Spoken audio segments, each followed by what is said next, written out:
तिवसा शहरातील आनंदवाडी शिवारात वनविभागाच्या जंगलात आग लागून सुमारे 25 हेक्टरवरील जागेतील काही भाग जळून खाक झाल्याची घटना घडली।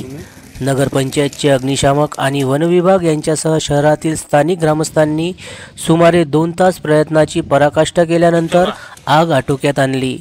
तिवसा शहरातील सारशी रोडवर आनंदवाडी गावाच्या बाजूला जंगली भाग असलेल्या वनविभागाच्या क्षेत्राला गुरुवारी 2 वाजताच्या सुमारास अचानक आग लागली।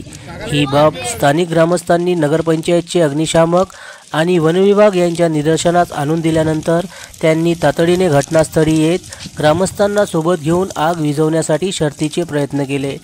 तिवसा येथील वनपाल सोमेश्वर घोरमाडे आणि नगरपंचायत अग्निशामक कर्मचारी यांच्या मदतीने ही आग आटोक्यात आणण्यात आली। मात्र डोंगर शिवार हा निर्मनुष्य असून तिथे टवाळखोरांनी ही आग लावली असावी असा अंदाज व्यक्त केला जात आहे। आग लागल्यानंतर जंगल भाग असल्याने तिथे अग्निशामक बंबाचे वाहन येणे अशक्य होते।